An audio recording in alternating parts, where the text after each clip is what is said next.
I did add the links to her background. It is absolutely amazing. Tiffany, thank you so much for joining us, and we turn it over to you. Well, good evening. Thank you so much for having me. I'm excited to have this conversation. Um, so, what I do for a living, and I feel blessed to do it, is honestly what I was doing for a really long time for free. So, when I graduated from law school, I just wanted to be a career public defender.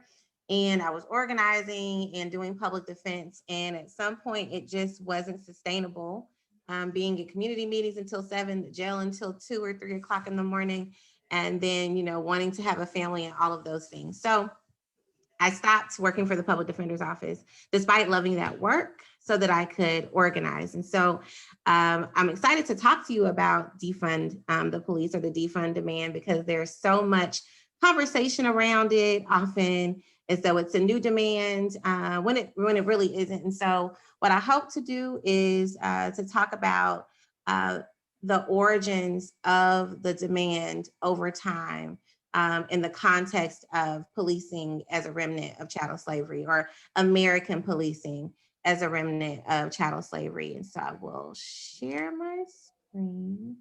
Oh, let me make sure I go back to the first slide before I do that. Right. And I have a 6-year-old upstairs who's promised to get herself ready for bed as I do this. And I might have to go on mute to tell her to get the Uber Eats off of the doorstep and then come back. But all right, so what do people mean when they say defund the police? And so the first thing that I always like to raise is that budgets are moral documents. The way that we spend our money reflects our priorities as a society. And so this is a quote from Dr. King around the freedom budget. And this is toward the end of his life. So you see, this is a quote from 1966, toward the end of his life, talking about Dr. King had a very robust class analysis, not only a robust race analysis. And so it says the freedom budget is essential if the Negro people are to make further progress. It is essential if we are to maintain social peace. It is a political necessity. It is a moral commitment to the fundamental principles on which this nation was founded. And so we say all that to say, you have to put your money where your mouth is, right? And sometimes in church, we say you give your time, your talents, what's the other T? Your treasure. Treasure. So this is your treasure. So where are we putting our treasure? So people often say the first question is, well, what are you going to do about crime without police? If there are no police, then there will be anarchy. And so it's important to note that unsolved violent crime is at a rate of about 45%. So in fact, police, number one, most of the time respond once a criminal act has taken place.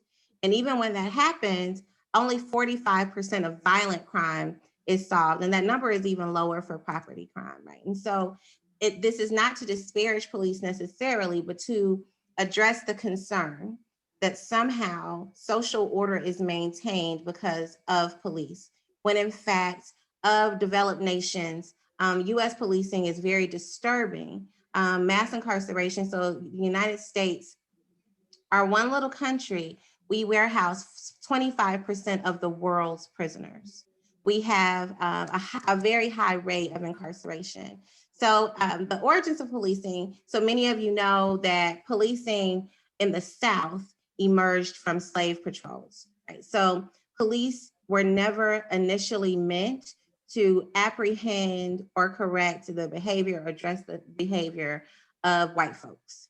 In the very beginning, it was created to apprehend enslaved Africans and bring them back south. And then at the same time, well, a little bit later, you started to see police emerge in places like Boston as a response to merchants who no longer wanted to employ their own private security. And so I say that just so we know that policing as it is in this country was created to enact social control on particularly enslaved or recently emancipated African people. So some of you may have heard over the summer about 8 Can't Wait. Well, Eight Can't Wait was a series of proposed policy initiatives that really came out of sort of like the first Obama term, 21st century policing, which we have seen over time did not actually address police violence, right? Did not significantly impact police violence in a way that wouldn't have given you a summer 2020 that was similar to the year that we got in 2015, right? When Michael Brown was killed. So Micah Herskind, and some other young people. Micah is actually my policy associate at Southern Center. I have no idea how we managed to hire him, but he is a young college graduate who left the federal defender as a paralegal to come work with us at Southern Center. Micah and some of his friends came up with this campaign, which was really, it's not even a campaign, it is a reframing of the narrative around state violence to address reducing the size of the police state, right? And so you see the first demand being defund the police, but it's sort of like in the meantime, demilitarize communities. We have a militarized police presence in Black communities in this country. And when I say that, that means significant dollars go to purchasing SWAT gear, even tanks in some communities. We have a small town, I don't know who might be from Atlanta, but the city of South Fulton was a recently formed city, I think 3 years ago. And so South Fulton, one of the first things they did, so it's all of much of unincorporated Fulton County that's like south of Atlanta. So I live literally like a quarter of a mile from that line. One of the first things they wanted to do, their police force wanted to do, was buy a tank, right? It is this idea that we are at war with our communities. When I served on Mayor Kasim Reed's police chief search committee, one of the questions that we asked is, do you believe that you're at war with your communities? And all but one of them said no. I think they kind of knew that maybe for this particular panel, they didn't need to say that they were at war, but that's a real thing, right? There's war on drugs. You know, we don't often talk about the war on poverty because there isn't one, but there are all these wars. And when you have wars, you have enemy combatants. And when you have enemy combatants, you don't have to treat them like human beings, right? So there's a mechanism to dehumanize entire communities. We talk about getting people out of jails. That was important this summer, especially when COVID, well, really during the spring, COVID hit and people began to die from the virus. And there were hot spots in jails and prisons. And if you go to Southern Center's website, if you go to schr.org/news, you'll see that we, every week, we update you with the number of people who have been infected or died from COVID in jails and prisons in Georgia specifically. And there are many organizations that do that. And that's very morbid, but it's important because there's so many people sitting in jail, not because of public safety, right, but because of systemic oppression and the very targeted policing in communities of color and poor people and poor communities. Repeal laws criminalizing survival, that's just discussing quality, what people call quality of life ordinances. Do we have to jail people for jaywalking, for urinating in public, for panhandling, or do we need to address the needs of those folks instead of responding to the harm, to the harm that really has been visited upon them through putting them in cages? Community governance, safe housing, and care and not cops. So that was just like a narrative shift that some young people did that really caught on. It was, and it wasn't expected. They did not expect it to catch on the way that it did, but it did. All right, so here I just give you an example. So one tangible thing you can do is where you live, pull your city's budget. Pull your city's budget and figure out how much money you're spending on police. And it's not just limited to the line item for the police department. There are all kinds of other expenses that might be spread to human resources and all these other line items. And those of you who are good with numbers will do a better job of figuring that out than me. But there are lots of data shops that help you do this work. And so I'll paste, at the end of the presentation, I'll paste a link. The Vera Institute of Justice has cataloged the police budgets for most major cities in the United States. And I think that the number from Vera was like $276 million or something crazy like that for the police department in the city of Atlanta. So here it was 217, but it ended up being like 226. Check the door. All right. So I want to use Atlanta as a case study to talk about this conversation. So before we talked about defund, before we used that language, what we were saying was invest, divest, right? Because we wanted it to be clear that the ballooning police budgets in most major cities have deprived other public resources of funds that are needed. And that over time, because of austerity and other things, we've defunded a lot of things. Like we have defunded public education, right? And we can talk about going from a teacher to student ratio of like 1 to 11 that is in some places 1 to 40, right? We know that we have significantly defunded education. We have defunded public behavioral health resources. For the most part, they are scarce, they are inaccessible. As a public defender, the facility to which I could send my clients to get treatment in Georgia at the time, we referred to it as Bainbridge.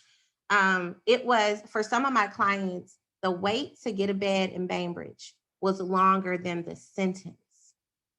So they would say, well, I'll just take the 6 months because it's a year wait for me to get to Bainbridge. All right, so in Atlanta, around 2013, Michael Julian Bond, who is actually Julian Bond's son, proposed that we banish sex workers from the city of Atlanta. And he wanted to do it like upon their second conviction for sex work. And I think at the time didn't even address the people who were soliciting sex from them. And so some of us had already gotten together and have been working on all of these other police accountability measures. And we said, look, there's a program in Seattle called SOAP. And SOAP seeks a holistic approach to addressing the needs of sex workers or people who are engaged in sex work and other sort of like underground economies driven by poverty. And could you look at that program? Because if you want to address the needs of sex workers, banishing them from the city limits isn't the way to do it. Where are they going to go and how are they going to get there? Well, what we ended up doing we took legislators to Seattle, and we were at least able to like slow the moving bus of like banishment as though we're in the 1400s. And so by 2015, we were able to build a program that was even more progressive than SOAP. So SOAP required someone to be arrested. We were able to design a program, and when I say we, I mean over 70 people. There was a design team, an advisory board, and all of the things. We were able to design a program that permitted police to refer people to treatment instead of arresting them. So we created the design team, and I think, so this is the picture of the design team, and it was a partnership between all of these folks. The police department, city council, public defender's office, both 4 different prosecutor offices, direct service providers, public health experts, and anyone that you can imagine. And through that design team, we were able to launch PAD. And so PAD was at that time mostly grant funded. And the pull from the police budget was really allocating officers to actually refer people to the program. And so it was a pilot, and it only included parts of the city. And so this is, certain zones, mostly the downtown areas, the areas where businesses were concerned, we want to hide our poor people, we want to hide our addicted people, we don't want them to be seen. And so it's most of the downtown and sort of like midtown commerce areas where the pilot areas, along with the Auburn Avenue corridor. And so this is from our first meeting. And so this shows you the range of the things that you have to consider when you talk about an invest, divest framework. So we had to explain how the criminal legal system worked. Lots of people don't understand that. We still have a city council member right now who doesn't know the difference between jail and prison. And she's been a council member like since the 90s. And so making sure that people understand the way that the criminal legal system works so that we could identify points of intervention to divert people from cages, right, from jails. And so once we were able to get the program up and running, and what's important is that pre-arrest diversion does not exclude people based on charge.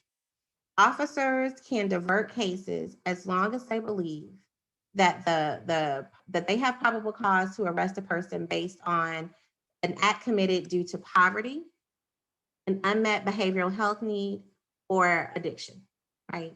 And so, because we don't want to say, well, you can't divert the 17-year-old who sells drugs because he's not addicted to those drugs. If this is a behavior that you want to address, and if you want to provide resources, then we should be able to divert a sale of cocaine case just as well as we can divert some of these. And so, but what you see is we still aren't there with officers being willing to divert those people. These were the most frequently diverted cases. Possession of a controlled substance, which is just basically a possession of a drug, drinking in public, pedestrian violations, urinating in public, criminal trespass, being in a park after midnight, disorderly conduct, theft by shoplifting, less than $100, and obstruction of an officer, misdemeanor, which means running and not hitting. What this demonstrates, so if these were the PAD numbers as of summer 2020. So you see this number, right? So drug offenses accounted for this many of the charges in the pilot area. But we don't have that many diversions. So at the time that PAD was running in that pilot area, police were diverting like 1/6 of the number of people they could divert. And what that demonstrates to us is a really deep-seated investment in incarceration, even when there are other options available, right? And so how do we address the desire to jail when that will not remedy the problem, even among our police officers? This summer, we were successful in getting PAD expanded. And one of the really exciting things, so the vision for PAD from the beginning was showing that there was another way. So what happens when an officer diverts someone? They call the PAD office. It runs around the clock pretty much now. And they call, and PADs purchased vehicles, and they have what they call care navigators. They don't call their social workers, they call them care navigators. And they bought a retired taxi, and they show up to the scene, and as soon as they show up, there's a handoff with the police officer. The person is able to get into the PAD mobile, as we call it, and do an intake interview, and it's a housing first model. So churches and other C3s have donated dollars for hotel stays as well as apartments for families. And so it's a housing first model. So to house the person, and if that person has open cases, at that point, the care navigator in the PAD office reaches out to the appropriate prosecutors or public defenders to see if there's a way to keep the person in care instead of them being jailed. All right, so this is just what I just talked about. So while we were kind of getting PAD up and running, we had a series of shootings in Atlanta, police killings. In 2017, a young man named DeAndre Phillips was killed by the Atlanta Police Department. The officer's name is Yassine Abdulahad, and to my knowledge, he still works for APD. At the time that Mr. Phillips was killed, he was in an APD parking lot. He had taken a cousin to our public records annex to pick up something, I think a police report. So he took a cousin to the police station and fell asleep in his car. At some point, plainclothes officers approached his car where he was sleeping because they said they smelled marijuana. They asked Mr. Phillips to exit the car. He exited the car, and at some point, the conversation went left. He got back in his car. He drove away. An officer jumped in his car and shot him in the head. This is Mr. Phillips and his daughter. When we first heard about the case, the officer wrote a report and said the reason that he killed Mr. Phillips was because he had jumped in the window of the car. Mind you, this is marijuana. He jumped in the window, and Mr. Phillips took off while his body was hanging out of the car. And so he had no choice but to shoot him because his life was in jeopardy. Well, it turns out that the officer had opened the door and jumped in his car and shot him in the head. We found this out because community, we demanded the footage, and after some pressure, they were forced to release the surveillance video from the outward-facing camera at the police station. And so the pressure from the killing of Mr. Phillips, along with so much brutality related to drug enforcement, allowed us to get marijuana reclassification passed. And interestingly, Mayor Bottoms at that time was the council person, and she was the lone no vote against reclassifying marijuana as a non-jailable offense. In 2018, Mayor Bottoms takes office and passes bail reform as her first piece of legislation. This was after lobbying by community organizations, and those community organizations actually presenting that legislation, drafting that legislation and presenting that legislation to Mayor Bottoms. Also in 2018, my friend Oscar Kane was killed by the Atlanta Police Department. Oscar was killed by an officer who was not wearing a body camera. A good bit of Oscar's organizing history in Atlanta was around body cameras. And so I raised Oscar's case and I raised DeAndre Phillips' case to say, during a time of robust police reforms, we still consider to see police killings, even in a city that is governed primarily by Black people. And as with Oscar, so he was such a young, he worked, his first organizing job was with the League of Youth Voters. And he was such a pure spirit. And Atlanta failed him, right? And to a great extent, we as a community failed him, because once he tried to go to college and he couldn't stay in college, he was actually arrested while in college because he was breaking into his own apartment. You know how in school you leave keys everywhere. And he had broken into his own apartment and got into a scuffle with a police officer. And as a result of that, wasn't able to stay in school. He came home and he just couldn't, he couldn't find a job that paid well. He had 2 children and ultimately was living in a very poor area and was killed by a police officer at like 1 o'clock in the morning in the middle of the woods. And this officer was not wearing a body camera. And this officer is also still employed by the Atlanta Police Department. In 2019, Women on the Rise is an organization led by Black women who are formerly incarcerated. They launched a campaign years ago to close the Atlanta City Detention Center because it was built for the Olympics. And so after the Olympics, it was really never full. And so they ran this campaign, was able to get Mayor Bottoms to sign legislation to erect a task force to close the city jail. The city jail only housed people for city ordinances. This is not the Fulton County Jail, which is a jail where people go when they are accused of committing felonies. And so in 2020, so that's just an idea of the road of criminal legal reform and police reform are wholly inadequate without seriously examining the amount of resources that we pour into communities as opposed to those resources that we pour into police departments. I think there are only 2 years in my organizing history where the Atlanta Police Department didn't get a significant budget increase. And that was because Mayor Reed at the time was wholly against most reforms, but he was building up the city surplus funds. And one of the first things that Mayor Bottoms did, despite her progressive talking points around policing, was to give our police officers a raise. And this is, after passing bail reform, but passing no other legislation that was recommended by my law firm and others to make people more successful when they were facing criminal charges. And so this summer was just a groundswell of movement that really, you can ask whether sort of complacency around Band-Aid reforms gave us the moment that was the summer of 2020.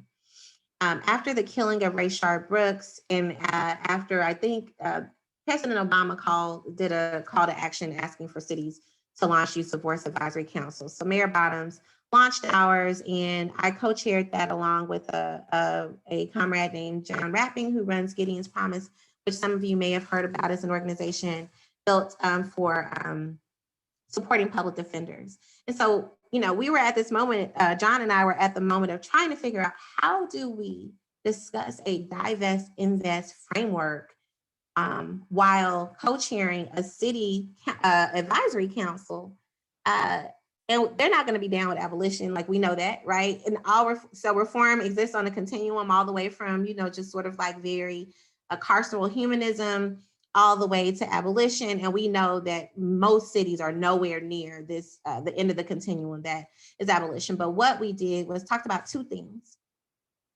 a transformative vision, right?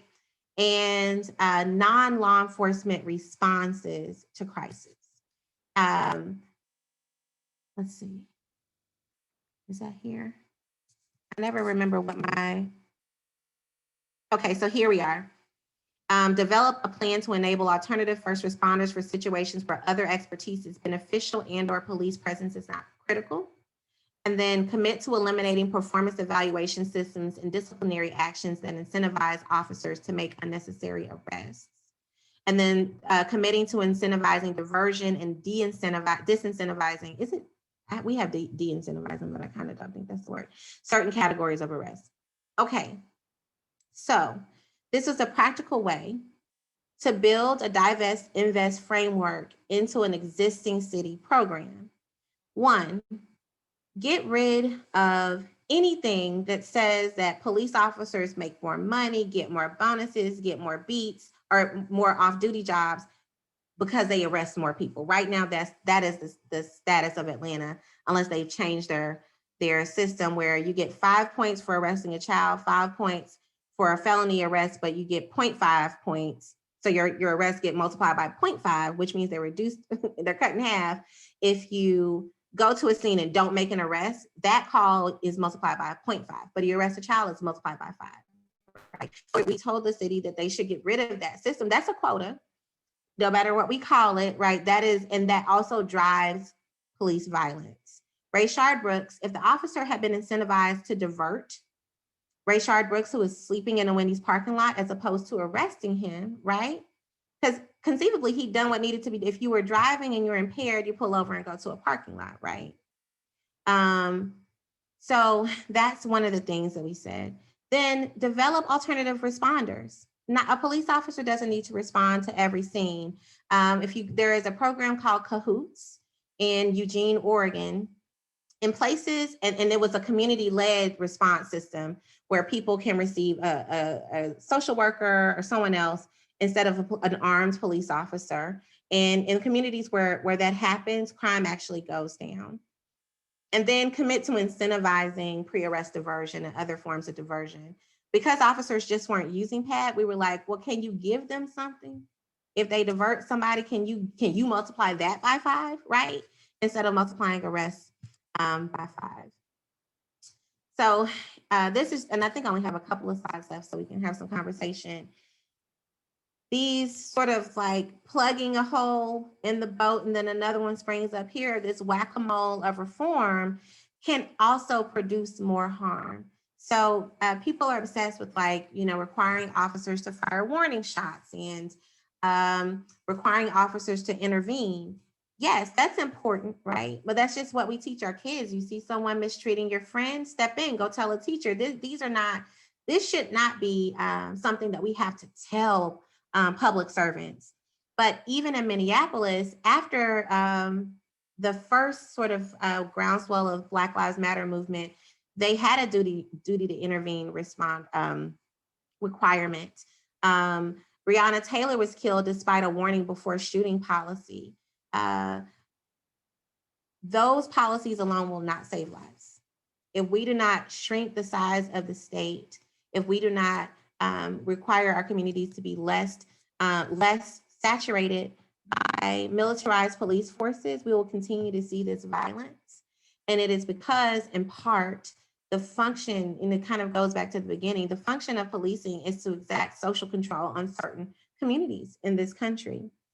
My mom, we were talking one day and she said, well, you can't get rid of police. Why going to go crazy. And I said, well, Mom, because she always talks about this one Black police officer in this small town she grew up, Camden, Arkansas. And his name was Buckshot. Well, not was, he's still alive. And he keeps getting all these awards, right? He was Camden's lone Black police officer, because remember, Black police officers, even in the city of Atlanta, could not arrest white people. And I said, did you feel safe when you were growing up? She said, yes. And I said, did you have police, patrolling your block every hour? She said, no. I said, you lived in a police-free community. And so that is a demonstration of what happens because her town also had the resources to take care of one another, right? They had relationships. They had cooperatives, even though that's not what they called it then. They had farm to table. They had all of these things that we pay all of these big bucks for now. Communities can have and build for themselves, but they can't do it without resources. And one of the places you can pull those resources from are bloated police budgets. And in Atlanta, this isn't the case, but are often backed by really scary unions that say do this or else. And the politicians that are funded by bail bonds companies, there is big money in incarceration, and we care about people who have experienced harm. And so we do death penalty litigation. So you would guess that at Southern Center, our clients are accused of doing heinous things. But we also have been able to build relationships with communities of survivors of harm who say that the state should not be killing people, right? And they're able to find justice other ways. And so what we in our strategic plan are doing, looking forward over the next 5 years, is building stronger relationships with other people who have survived harm in their communities and find community solutions to address the harm instead of resorting to caging people, because that's how we got here to the age of mass incarceration. So this is my contact information at Southern Center. And then I have a whole bunch of tabs open. So during the Q&A, I can start to drop toolkits and other resources for some more robust reading on this Invest, Divest framework. Tiffany, thank you so much for this wonderful presentation. Do you have a list of action items that you can share with our group right now? This is just amazing. Yes. So the first thing is look at your city's police budget and talk to your city council about non-law enforcement responses to harm. And I'll drop the links for the models. You can look at the CAHOOTS model, and you can even look at the Use of Force Advisory Council report out of the city of Atlanta. But if you have a governmental agency that is interested in that, there are a lot of places, well, during COVID, maybe not a lot of places to visit, but there are a lot of places you can look. The second thing I would recommend is to look at the Police Free Schools campaigns. It's called Police Free Schools. I'll drop the link. And determine what your school system is currently doing with respect to resource officers. Unfortunately, in Atlanta, we have just expanded our school police force. But there are cities that are being really successful in pulling dollars from the resource officer budget and reallocating that to wraparound services for students who are either experiencing harm or causing harm on their peers. Those are two really easy places to start. And then the third thing I always say is to join an organization or to support an organization that is doing this work. Our Southern Center, we have a fundraiser coming up, but I'm pretty sure you can watch, well, don't quote me, I think you can watch it for free. But to support organizations that do the work of taking people out of cages and giving them the care that they need. Women on the Rise is another organization.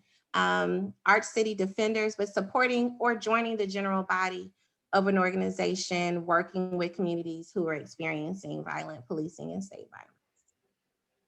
Thank you for those. And I have one question before we open the floor for questions. Do you have sister organizations with the Southern Center for Human Rights? Are they located all over the US, or is yours the only one? So yes, Southern Center is the only Southern Center, but we do have sister organizations. So Arch City Defenders in St. Louis was modeled after the Southern Center model. They're friends of ours. Southern Poverty Law Center is also an organization we work a lot with. Civil Rights Corps, Legal Action Center are other organizations that we work with. We actually have a coalition of over 50 organizations that do the work around criminal legal reform, and we work also with Movement for Black Lives, who of course launched the Defund the Police campaign this summer. Thank you for that.